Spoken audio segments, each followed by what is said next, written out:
Assalamualaikum warahmatullahi wabarakatuh dan selamat sejahtera. Hari ini kita akan bersama-sama mengulang kaji subtopik kedua dalam bab 7 geometri koordinat bagi silibus KSSM tingkatan 4 iaitu berkenaan garis lurus selari dan garis lurus serenjang. Sebelum cikgu mula, jangan lupa subscribe, like dan share.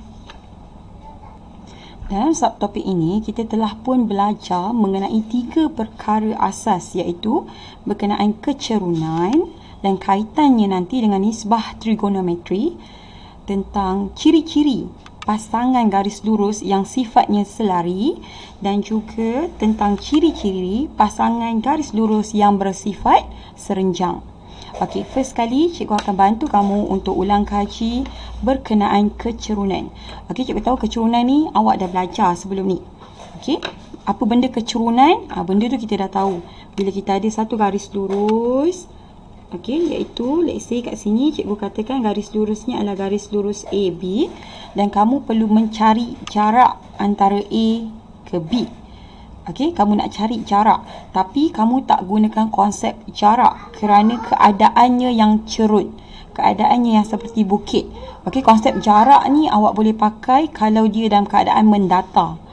Okey, tapi sebab ini adalah dalam keadaan bukit, okey, bukit yang menaik. Kalau kita tengok sini daripada A ke B, so kita akan guna konsep kecerunan. Senang nak faham kecerunan ni kalau cikgu letakkan titik A dan B ini pada satah kartes. Okey, satah kartes maksudnya suatu satah yang ada paksi X dan Y. Okey, kita tahu bila garisan tu ada pada satah kartes, maksudnya garisan tu ada koordinat. Okey, dia ada koordinat dia sendiri. Okey, dan biasanya kita akan tandakan koordinat yang berada pada kedudukan yang tinggi, lebih tinggi, kita akan tandakan dia sebagai X2, Y2. Okey, koordinat untuk titik yang berada di kedudukan yang lebih rendah, kita akan tanda sebagai X1, Y1. Okey, so apakah rumus kecerunan yang awak dah belajar sebelum ni? Untuk mengira kecerunan, awak akan gunakan simbol M, betul? So, M adalah sama dengan Y2 tolak Y1 per X2 tolak X1. Ini basic kecerunan yang awak dah belajar sepanjang awak daripada form 1 sampai form 3. So, bila add math, okay, bila add math ni masuk dalam hidup awak, dia akan tambahkan lagi satu konsep kecerunan iaitu kita boleh katakan bahawa M ini bersamaan dengan tangent theta. Kat mana jumpa perkataan tangent theta tu? Kita jumpa perkataan tu masa kita belajar tajuk nisbah trigonometri. Kita jumpa sin theta, kita jumpa cos theta, kita jumpa tangent theta. So, theta itu adalah suatu sudut. Betul? Okey, jadi macam mana kita nak jadikan garisan AB ni dalam bentuk sudut? Kita akan ubah dia dalam bentuk segitiga. Kita akan jadikan dia suatu bentuk segitiga bersudut tegak. Jadi di sini, di bahagian A ini kita akan ada nilai untuk theta. Okey, boleh nampak segitiga bersudut tegak. Di bahagian sudut A ini kita ada nilai theta. Dan cikgu akan tandakan titik yang seterusnya iaitu titik pada sudut tegak ini sebagai titik C. Okey, titik C kita boleh kira jarak antara B, C dan juga jarak antara A, C. Okey, betul?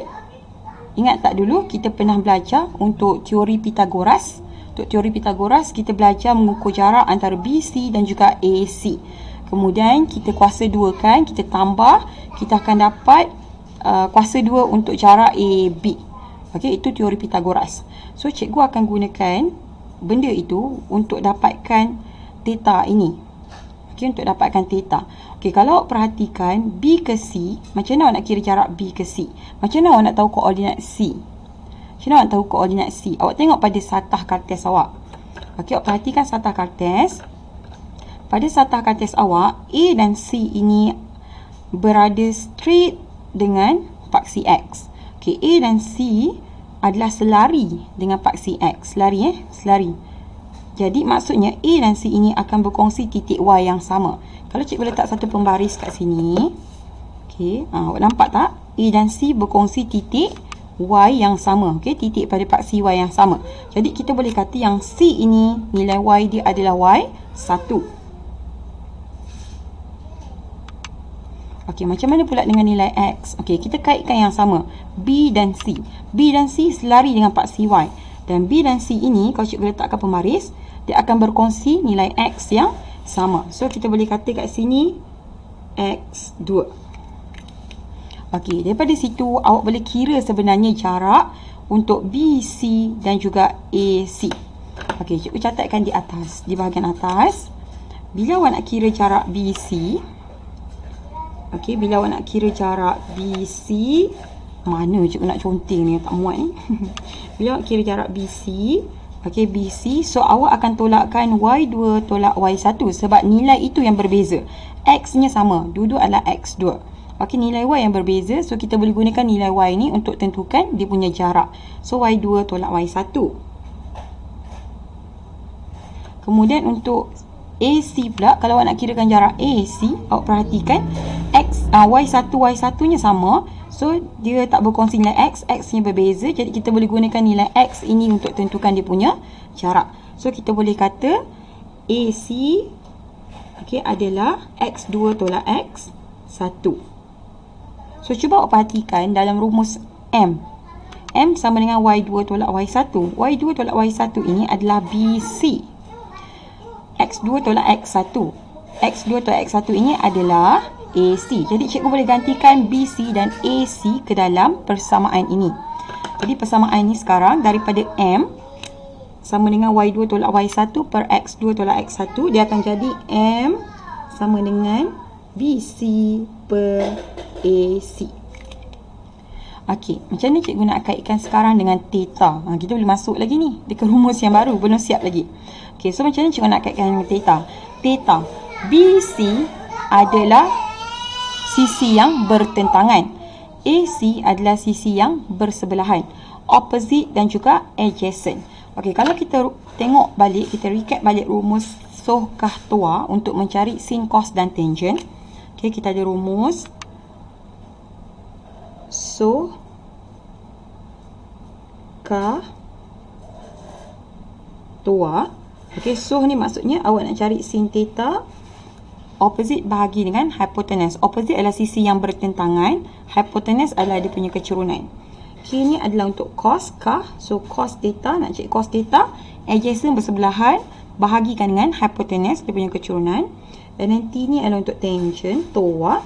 So, opposite bahagikan dengan adjacent. So, kalau perhatikan, theta, BC adalah opposite, betul? So, mungkin antara sin dan juga tangent. Cos ni dah tak boleh pakai. Okey, and then adjacent. AC. AC adalah sisi yang bersebelahan. So, adjacent. Jadi, kita boleh katakan yang BC per AC ini, opposite per dengan adjacent, bersamaan dengan tangent theta.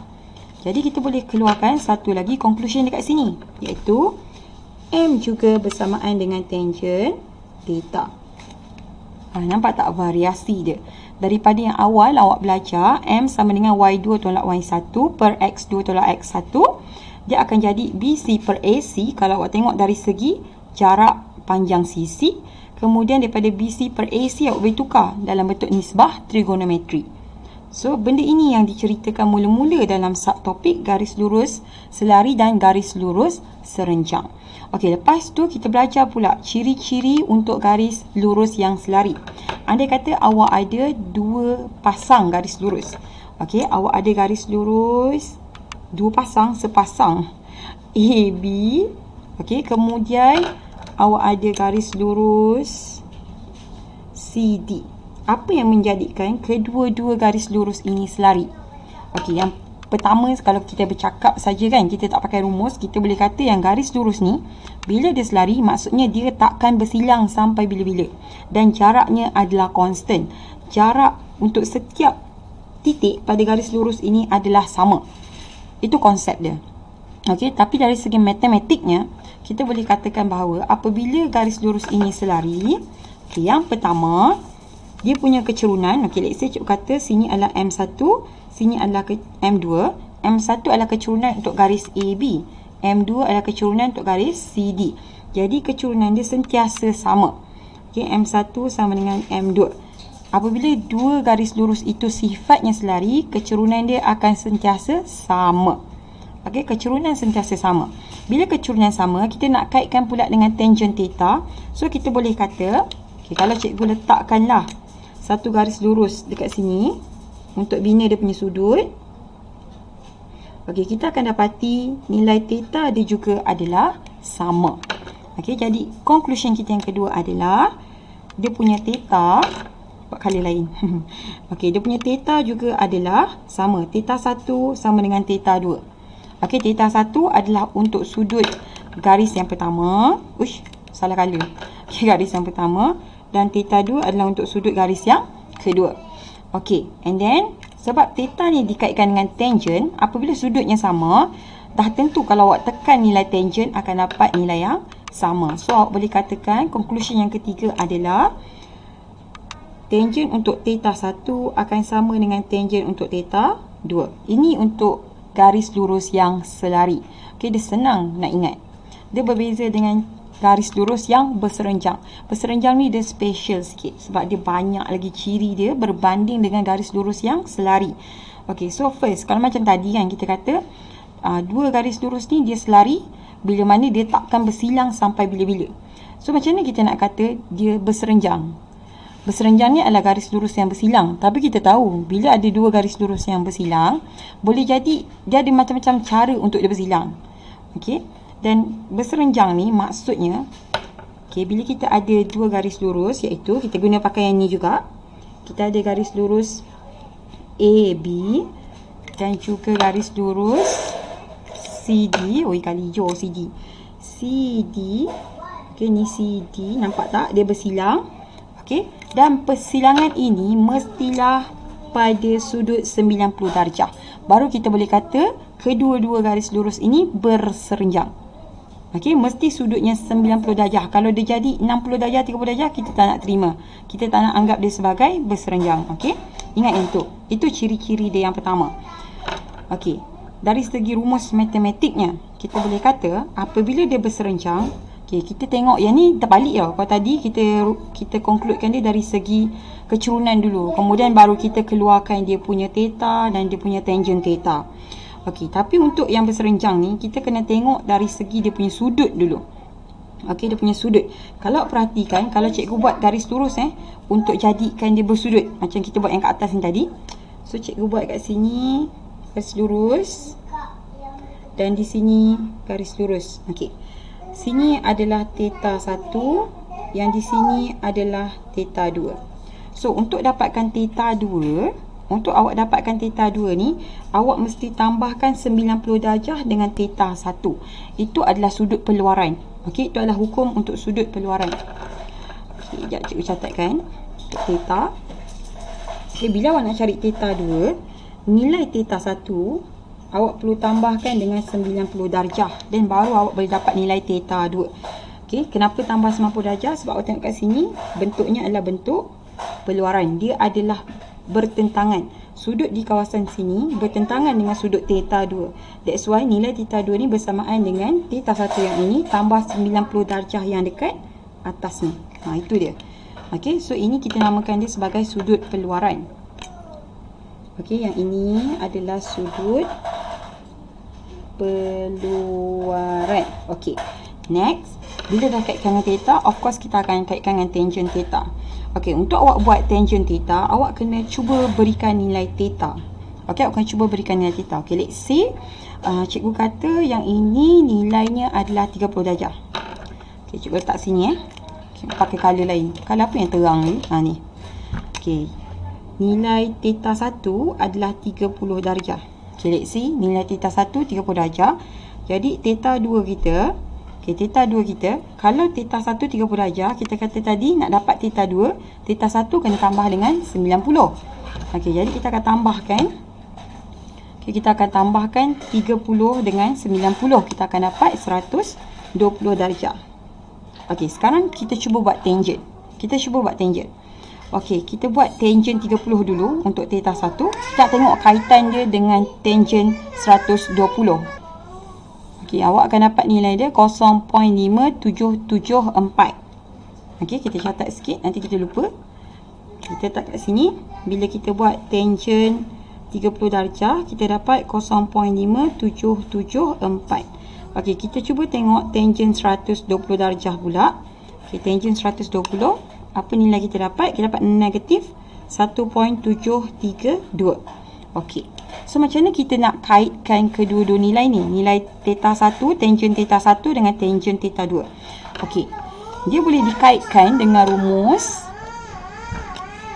tangent theta 2 sama dengan negatif 1 per tangent theta 1. Okey, sekarang kita cuba buktikan tangent theta 2 adalah negatif 1.732. So bila kita buat negatif 1 perkan dengan negatif 1 perkan dengan, mana per cikgu? Okey, perkan dengan, kita try perkan dengan tangent 1 kita tengok dapat tak nilai untuk tangent theta 2. So kita dapat nilai yang sama. See? So di situlah dia punya perkaitan antara tangent theta 2 dan juga tangent theta 1. Okey, last sekali daripada sini kita boleh kaitkan dia dengan kecerunan. Okey, daripada sini awak boleh ubah dia kepada bentuk. Okey, cikgu ke ataskan sikit. Bawa yang ni ke sini. So awak akan dapat tangent theta 1. So ni akan dapat tangent theta 1 darab tangent theta 2. So darab tangent theta 2 sama dengan negatif 1. So kalau perhatikan, tangent theta 1 adalah M. Okey, dan tangent theta 2 ni juga adalah M. Bezanya bila dia theta 1 dia M1.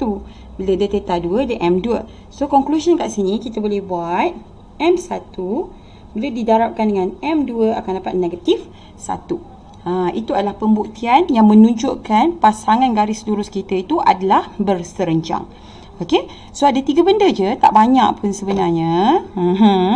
Dia jadi macam lama sikit kan, sebab biasalah kita buat nota ni dekat rumah. So ada banyak suara-suara dekat belakang. Okey, so cikgu recap balik. Kita ada faktor kecerunan. Kita belajar juga tentang ciri-ciri selari. Tapi ingat yang ini selalu, ini yang paling selalu kerap digunakan, iaitu apabila garis lurus itu selari, maksudnya dia punya kecerunan mesti sama. Okey, dan yang ini juga untuk garis lurus yang berserenjang. Ingat selalu yang apabila garis lurus itu berserenjang antara satu sama lain, kecerunannya bila didarabkan awak akan dapat negatif 1. So kita akan tengok beberapa bentuk soalan yang mengaplikasikan semua nota yang telah pun kita buat ni. Okey, kita tengok contoh soalan yang pertama. Soalan cikgu adalah berfokus kepada latih diri 7.4. Awak boleh tengok dalam buku teks muka surat 187. Okey, soalan yang pertama, disuruh awak tentukan sama ada pasangan garis lurus berikut selari atau serenjang antara satu sama lain. Okey, disuruh awak tentukan selari atau serenjang. So, awak boleh membuat perkaitannya dengan menggunakan dia punya kecerunan. Kita tahu kalau selari, maksudnya kecerunannya mesti sama. M2 mesti sama dengan M1. Kalau dia berserenjang, maksudnya kecerunannya bila awak darabkan, awak akan dapat negatif 1. Okey, itu saja sebenarnya. Tak ada apa benda pun. Okey, so apa yang kita kena buat step pertama bila kita dapat dua pasangan garis lurus? So, step yang pertama adalah awak kena ubah dan pastikan awak punya persamaan garis lurus adalah dalam bentuk Y sama dengan MX plus C. Okey, ini adalah bentuk persamaan garis lurus secara generalnya. So, kita kena make sure dia berada dalam bentuk yang macam ni dan baru senang awak nak kenal pasti kecerunan. Okey, dalam bentuk ni kita tahu Y dan X ini adalah pemboleh ubah Y dan X. M dan C adalah pemalar, yang mana M memberikan nilai kecerunan dan C pula adalah pintasan Y. So, jangan tengok pada C, kita nak tengok pada kecerunan M. Okey, so kita perhatikan kita punya garis lurus yang pertama, persamaan garis lurus yang pertama, kita ada Y sama dengan 3X, 3/4X tolak 5. So, adakah bentuknya dah berada dalam bentuk yang sama? Y sama dengan MX plus C. Sama kan? Dah sama kan? Okey, bila dah sama, kita boleh terus keluarkan dia punya kecerunan. Okey, iaitu M1 sama dengan 3/4. Ambil nilai M sahaja. Okey, kita pergi garis lurus yang seterusnya. Okay, kita pergi garis lurus yang seterusnya. Kita ada 4y tolak 3x sama dengan 12. Ianya secara jelas masih belum lagi dalam bentuk y sama dengan mx plus c. Okey, jadi awak mesti ubah bentuknya supaya jadi sama dengan bentuk yang general. Okey, so bawa x ke kanan. Kita nak x berada di kanan. So di kiri akan tinggal 4y, 3x, negatif 3x bawa ke kanan akan jadi 3x tambah 12. Okey, macam mana nak dapatkan y sahaja?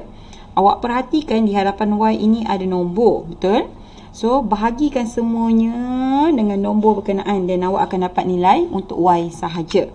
Okey, 4 bagi 4 awak dapat 1. 1 darab y, awak dapat y. Okey, sama dengan 3 per 4. Okey, yang ni tak boleh selesai. So, dia akan jadi 3 per 4x tambah 12 bahagi 4, awak dapat 3. So, ini persamaan yang kedua. Dah berada dalam bentuk y sama dengan mx plus c. Jadi, awak boleh terus keluarkan dia punya m. Kalau ni m1, so ini adalah m2. Okay, so berapa nilai m2 dia? 3 per 4. Jadi, sama tak m1 dengan m2? m1 3 per 4. m2 3 per 4. Jadi, sama. m1 sama dengan m2. Bila sama, maksudnya kedua-dua garis lurus ini adalah selari. Awak cuma perlu concludekan sahaja. Okey, awak buat kesimpulan. Okey. So itu sahaja sebenarnya untuk soalan 1B. 1A cikgu tak buat sebab kita dah discuss dalam kelas. 1B ni pun sebenarnya kita dah discuss. Cuma cikgu ulang semula dalam video ni. Okey, soalan yang seterusnya. Okey, soalan nombor 2. Dia bagi awak pasangan garis lurus. Okey, dia bagi tahu pula tu. Pasangan garis lurus berikut adalah selari. Macam tertinggal satu soalan nombor 1 je. Nak tunjukkan yang dia berseranjang. Okey, tak apalah, kita proceed je dengan soalan nombor 2. Sebab nombor 1 sebenarnya basically semua kita dah bincang dalam kelas. Okey, kalau yang berseranjang tu awak nak buktikan, awak tengok dulu dia punya gradient, dia punya kecerunan. Kalau dia tak sama, dah tentulah mungkin dia berseranjang dan awak buktikan dengan cara awak darabkan kedua-dua kecerunan tu. Kalau dapat negatif 1, dan dia berseranjang. Kalau tak dapat negatif 1, maksudnya dia bukan berseranjang walaupun dia bersilang. Itu dia. Okey. So, kita terus proceed ke soalan nombor 2. Dia bagi pasangan garis lurus yang dikatakan selari. Okey, dia kata pasangan garis lurus berikut adalah selari. Okey, dengan keadaan P ialah pemalar, cari nilai P. Okey, dia suruh awak cari nilai P, maksudnya awak kena keluarkan nilai untuk P. Nilai ni biasanya mesti nombor. Okey, so kita pergi ke point yang penting, iaitu dia kata kedua-dua garis nombor ini, kedua-dua garis lurus ini adalah selari. Maksudnya dia punya kecerunan mesti sama. M1 sama dengan M2. Okey, jadi awak cari kecerunan, ideanya awak cari kecerunan yang pertama, cari kecerunan yang kedua dan compare. Okey, mesti sama. So, kita tengok bentuk dia dulu. Macam cikgu kata tadi, bentuk mesti dalam keadaan y sama dengan mx plus c. Okey, untuk garis lurus yang pertama, obviously bukan dalam bentuk y sama dengan mx plus c. Jadi, kena ubah. Okey, kita kena ubah supaya bentuknya begini. Jadi, kita salin semula soalan. X per 3 tolak y per 6 sama dengan negatif 1. Okey, mula-mula kita tinggalkan y saja di sebelah kiri. Selain daripada tu, kita bawa ke kanan. Okay, sebab kita tengok y je duduk belah kiri kan. So, yang lain bawa ke kanan. Jadi, kita akan dapat di sini negatif y per 6 sama dengan x per 3. Bawa ke kanan, awak akan dapat negatif x per 3 tambah 1. Okey, dan kemudian macam mana kita nak tinggalkan di kiri ini y sahaja. Tengok dekat kiri ni kita ada negatif 1 per 6. Ataupun kalau diletakkan y di atas sebagai pengangka, so kita dapat negatif per 6. Okey, bila dia per, kalau tadi cikgu buat contoh untuk yang dia faktor, dia ada nombor sebelum y. Sekarang nombor tu duduk di bahagian penyebut dengan y. So, apa yang kita boleh buat adalah kita akan darabkan semua persamaan ni dengan negatif 6. Okey, bila keadaannya y ni dalam bentuk pecahan, nak matikan penyebut, nak jadikan y saja, so kena darabkan dengan penyebut y tu. Okey, dalam kes ni penyebut y adalah 6. So, semua kena darab dengan 6. Dan ada negatif pula tu. Jadi, semua kena darab dengan negatif 6. Jadi, kita darabkan semuanya dengan negatif 6. Okey, negatif y. Darabkan dengan 6. Yang ini, negatif y adalah negatif 1 per 6. Okey, bila awak darabkan dengan negatif 6, awak akan dapat jawapan dia 1.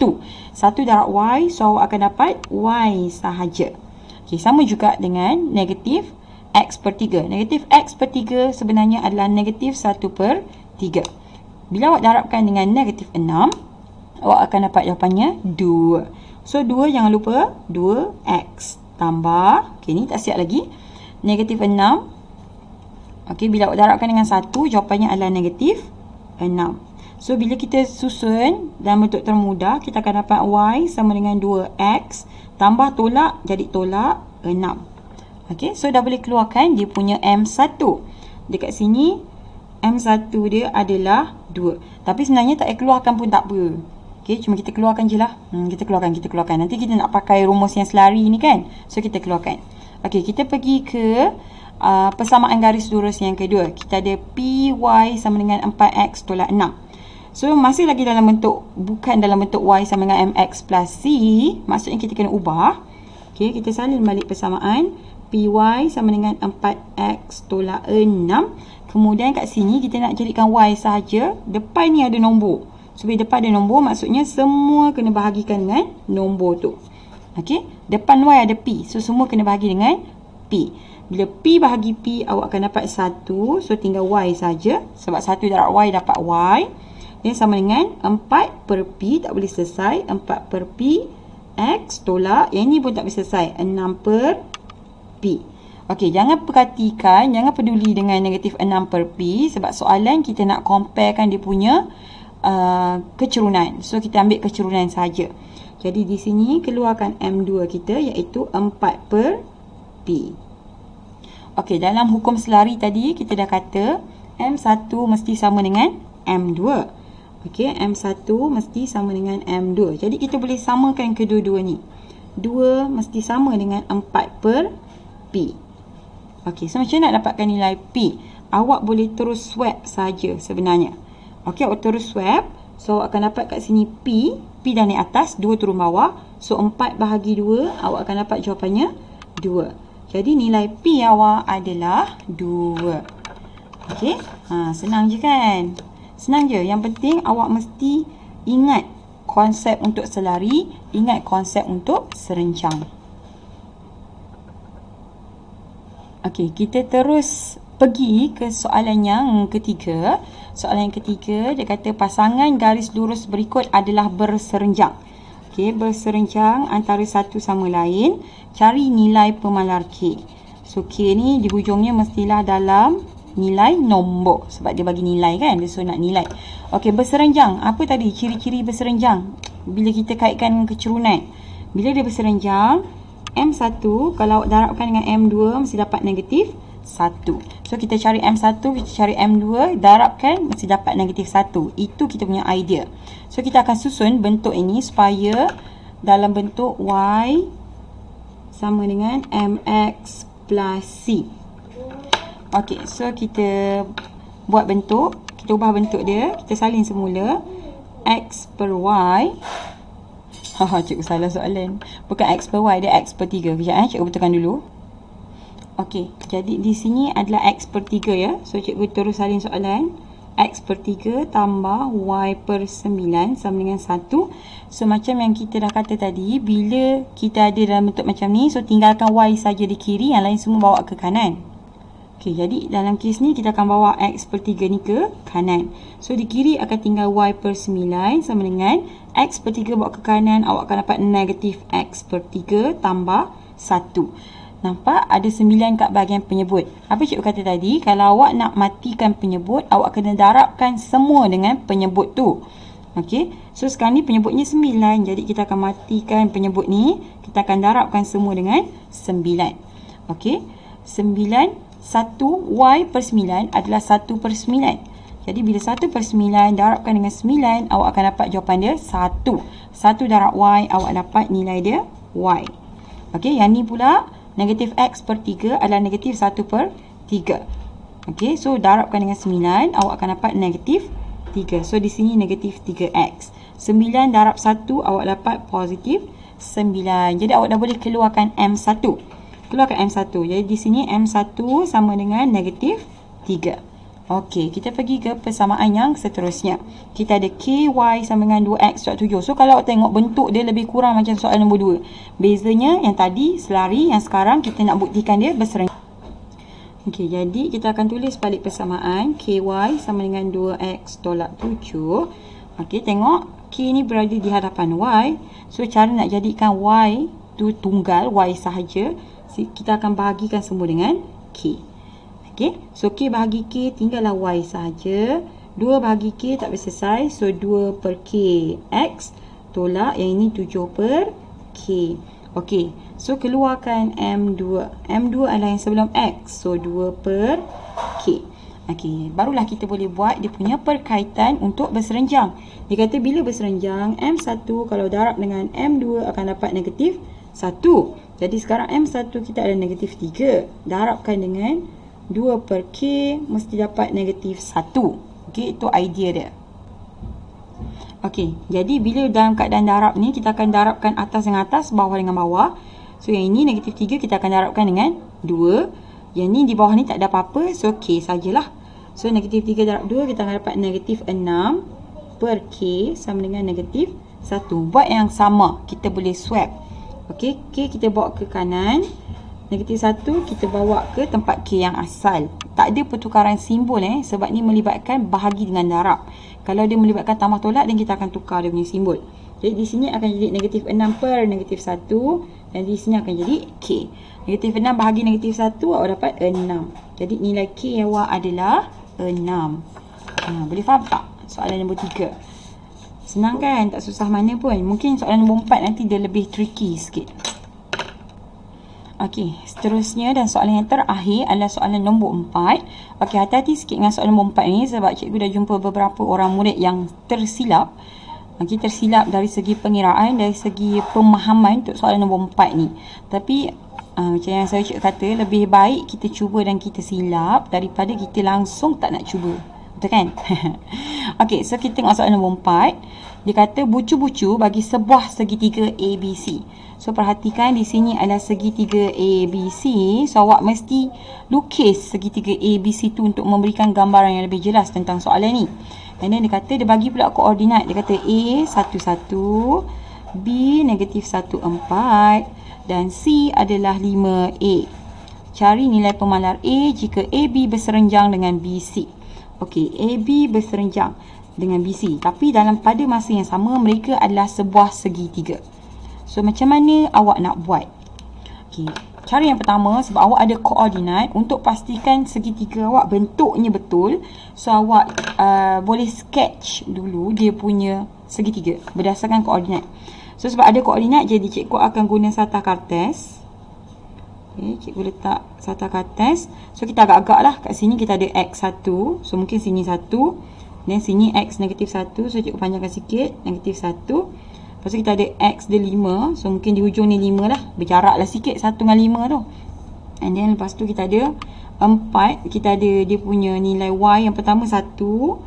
Okey, lepas tu Y yang kedua kita ada 4. Mungkin kat sini 4. Y yang ketiga kita tak tahu A. So kita tak boleh nak tanda. Jadi ini paksi X, sini paksi Y. Okey, so cikgu akan cuba-cuba. Cikgu akan cuba-cuba letakkan titik A, B dan C. Okey, titik A adalah 1 1. So mungkin di sini 1 1. And then negatif 1 4, negatif 1 4. Jadi mungkin di sini untuk titik B. And then C, sini 5. Okey, sini 5. And then clue kita belum boleh nak combinekan lagi tau. Okey, kita just garis je dulu. Kita dah tahu sini A dengan B. Kan? Sini A, sini B. Okey, nak letak C ni, clue dia kata AB berserenjang dengan BC. Bila berserenjang, cikgu kata apa? Dia mesti dalam keadaan bersudut tegak. So kita buat sudut tegak yang lebih kurang lah. Tak payah pakai projektor pun. Okey, agak-agak kalau dia bersudut tegak, so maksudnya dia dekat sini, nampak? 90 darjah. So 5 ni kat sini, jadi mungkin kat sini lah C. Kita agak-agak saja. Okay, untuk memberikan kita gambaran bentuk segitiga kita. So kita garis. Cikgu garis. Okey, so kita tanda sini C. Okey, kita tandakan ni sebagai C. Wah, C cikgu. Okey, jadi nampak tak kita ada sudut tegak dekat sini yang menunjukkan yang garisan AB berserenjang dengan garisan BC. Siap. Okey, siap face yang pertama. iaitu kita punya gambaran segitiga kita. And then dia suruh cari nilai pemalar A. Dia bagi clue berserenjang. Berserenjang maksudnya apa yang kita boleh buat adalah kita boleh kata M1 bila darab M2 dia akan dapat negatif 1. Tapi macam mana kita nak tentukan M1 dan M2? Yang ni kita kena gunakan kaedah Y1 tolak Y2 tolak Y1 samperkan dengan X2 tolak X1 sebab kita tak ada persamaan. Okey, kita tak ada persamaan. Okey, so kita akan letak koordinat untuk bantu kita. Kita letak koordinat pertama, koordinat A adalah 1, 1. Koordinat B adalah negatif 1, 4 dan koordinat C adalah 5A. Jadi kita akan kira kecerunan AB, kemudian kita akan kira kecerunan BC. Kita akan gunakan rumus M1 darab M2 sama dengan negatif 1 untuk cari nilai pemalar A. Okey, cikgu akan kirakan dulu kecerunan untuk kita akan buat nilai kecerunan M1, iaitu M1 ni adalah untuk AB, garisan AB. Okey, garisan AB.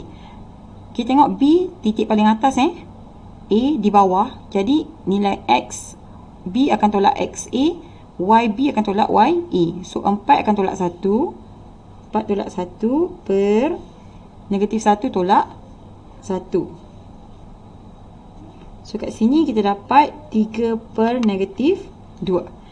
Itu kecerunan yang pertama. Kecerunan untuk AB dengan menggunakan rumus. Cikgu kita tolak rumus, nanti kan confuse pula.